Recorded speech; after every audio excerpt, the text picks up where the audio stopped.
Now that we've gone through the background of business thinking, we've been through analyse and we've been through the first step, which was identify. What's next? Next is actually getting to make a decision, Nick. We understand what the issue is. We've had a deep dive to understand all of the data around it, financial, non-financial. We've looked at external marketplaces, we've looked at our market sector, we've looked internally. So we know a lot. The challenge though is, as Gary Klein says, evidence suggests that we mostly make decisions unconsciously using experience, intuition and imagination. We actually want to do that, experience, intuition and imagination, but we want to do it at a conscious level. And we don't want experience to dominate intuition and imagination. We want to use all of those thinking tools. So what we've developed is a concept around different thinking styles and different perspectives and how they align to the four-step process. Would you like to have a look at it? Yes, please. Okay. So we know we've identified 4 significant steps. That's identify, analyse, decide and execute. With each one of these, we need to change the way we think. So for example, with identify, remember the example we had, it was a missed delivery, delayed delivery. We need to take a holistic perspective. Holistic meaning whole of. Because if we take a narrow perspective, all we do is send out a courier with to rush the delivery, and we have the problem again and again and again. We need to understand the whole organisation, not just a part. We need to take a linear process, step-by-step process to our thinking, and that's exactly what the root cause analysis does. It gives us a structure to ask why 4, 5, 6, 7 times, however many times we need to, and it's a process. When we come to analyse, we know what the issue is, so we can focus down on that issue. And we'll do a breadth and depth of analysis, but it's about that issue. So again, we'll take a linear thinking approach, a process approach, and our analytical tools allow that to happen.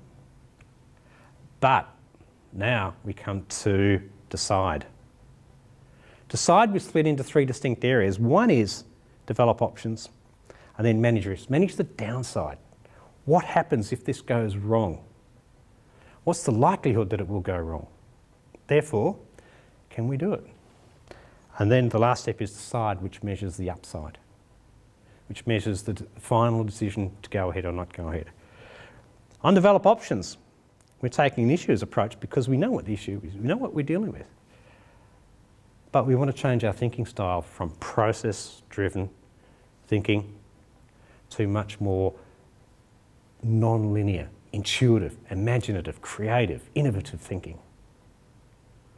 Process thinking will say whatever we did in the past we'll keep doing in the future. Non-linear thinking, intuitive thinking says I've got a totally blank piece of paper. I have no preconceptions. What's happened in the past doesn't count. I'm going to go and I'm going to generate ideas. I'm going to brainstorm. I'm going to use my imagination. I'm going to be creative. I'm going to challenge the paradigm. And I'm going to identify 1, 2, 5, 10, 20 potential options that I could take to solve this issue without filtering any of them out. They'll come later. I'm just going to use my imagination, your imagination, our team's imagination and creativity to find all of these range of ideas of how we could proceed. So that is very much intuitive, imaginative, creative, innovative thinking, which is non-linear thinking. Non-straight line thinking. Once we've done that, we have a range of ideas, we can then test them. We can test the downside. We can test the risk. And this is, if you like, black hat, caution and judgment that we talked about earlier. This requires, again, issues, perspective, but back into linear thinking. What's the likelihood if it's going to go wrong? And what's the impact if it does go wrong? Therefore, do we discard it? Do we find a way of mitigating it? Or do we push it through to the decide stage because it's met all of our criteria? We then come to decide. Decide, the process is around developing appropriate decision criteria. Things like, does this align to the organisation's strategy? Does it meet the values? Does it meet the mission statement or vision that we want to achieve? Does it have an appropriate return on investment? Will it meet my customers' objectives? Will it meet my staff's objectives? What are the decision criteria? We can then weigh any of the options which have gone through this process and at the end come up with the best way forward that we're confident is a great decision. Not only that, we can communicate it with confidence to people and they'll get it as well. So we get their buy-in, we get them on board to a common purpose, a common understanding in a way that is using our whole brains, our left side, our right side, that's creative and innovative and still business savvy. The last step, of course, is to execute. We'll talk about this a bit later on, but that needs a holistic perspective because there's all of these parts that you have to fit together to make it work, but it also needs a linear approach. Project management processes are a linear approach. Now, out of all of that, I think my experience says this one here, develop options, that is the hardest one for people to really free their minds up. Because they have to suppress their experience driver and let the intuition, let the imagination driver take over. And for many, many years, we've been institutionalised right through from school, university, in the workplace to think a certain way. Institutionalised thinking, but we've got to break that. Now, one of the best examples of that, I think, is with Steve Jobs. When he returned to Apple in 1996, Apple was in a terrible state. They'd lost their way. They weren't the company that he had established.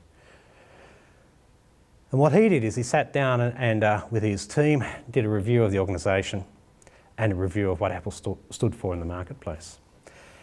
The result of that was a campaign in 1997 that I think was one of the most amazing campaigns I've ever seen.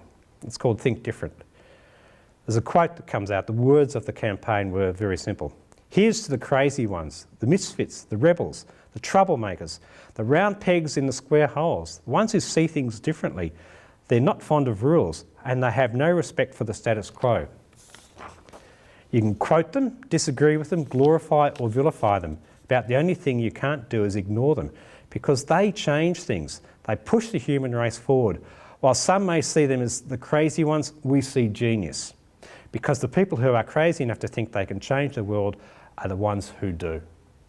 And I can tell you that all of those people that they talk about are the people who could suppress their experience driver and allow their imagination, their innovation, their creativity driver to come forward in this very, very important step here. I can see in business how it would be very easy to be stuck in your ways and not be able to look at new ways and new processes of doing things. Is that the fundamental stages of the decision making? One of the challenges as managers and leaders we have is to be able to make bold decisions. Oftentimes a decision based on what's happened in the past is safe. It mightn't be the right one, but it's safe. And in many organisations you get your head chopped off for not being safe, for being bold, for being innovative. So our challenge to managers and leaders is to have a go, to be bold, to be innovative. You won't get everyone right, but you'll change the world.